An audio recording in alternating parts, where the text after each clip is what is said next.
Okay, here we go. Let's get it, Maria. Let's get it, teammate. When one of my best friends got kicked out of my school, we were saying our last goodbyes. Brent, the Spanish teacher, walked up to him with watery eyes and said, "You're your worst enemy," as they hugged for the very last time before they drove him to the airport. Though it was a difficult time, I remember that felt really good for me to hear, but I didn't understand how it applied to me. That is, I guess, until today, thanks to a lot of reflection and experience. I've realized that I have set walls, barriers, and limits for myself. My family calls me by my middle name, Valentina, which means brave, but I'm still learning how to live up to that. And bravery is no longer about turning off the nightlight, but accepting failure. I ramble for hours about the amount of plastic that's in the oceans, how much waste the average American produces, and how little people care in the town that I currently live in. And although I have taken active steps in my personal life to minimize my impact, I have not done anything with my community. My reason is because I lack stability when it comes to home, in both the abstract sense of it being a feeling and a physical structure of a house. 4 years of Catholic school and weekly mass have taught me one thing. 1 year at an Episcopal high school has taught me another. And the woods have taught me something completely different. There is confusion, frustration in my spirituality and beliefs. My family also moves a lot. I've lived in 9 different houses, 3 states and 2 countries. I have a lot to say about saving the planet, but I'm also a person that likes to plan things out and a perfectionist. And through the Field Academy, I've learned that this is how my worst enemy. I met an individual in Boston that goes by the name Toussaint the Lyrical Liberator, who taught me something that I will never forget. Through his spoken word, I realized the power both words and sound can have. When he shared with us his personal story and his past struggles with authority, it reminded me of my older brother.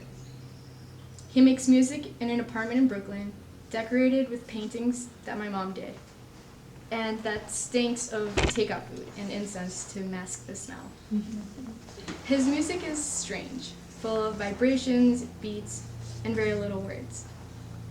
It used to sound like noise until one day I messed around with his mixer, pressing random buttons, and he explained to me that every pulse and pause must mean something. Him and Toussaint taught me that there are multiple ways to communicate, and listening is a part of it all. I also met a woman named Yvonne Fly that through her spoken word performance talked about how she decided for herself the person she wanted to be. I remember thinking about my father and how he decided to pick up his life in Colombia and start from scratch in the States. It reminded me of his struggles to accept the fact that he couldn't use his college degree from Colombia and had to drive trucks, do valet parking, and even wash dishes for my future. A future that's out of his control, but he still decided to take the chance. Then in Portland, Maine, I met Elise, who's a writer and individual that encourages other people to tell their stories in events she organizes. The group went to one of her events and later that week to her apartment. Staring at the piles of dirt and soil on the floor of her beautiful sun porch, I listened to her explain the importance of telling my story and being loud.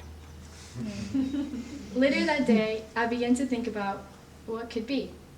This brought up Stephen from the Boston region, who's a great example of an advocate of his community. Through his pottery, he's raising awareness about the amount of pollutants in a waterway near his home. And then there's also Helen and Peter here at Knoll Farm, who could easily be living in a city and working office jobs, but instead have worked on this property to make it the beautiful place it is today.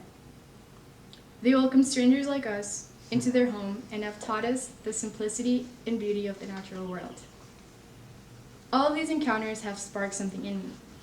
A desire to volunteer, to start a community garden, to ask for bike lanes in my town to minimize pollutants, to partner at public schools with local farms.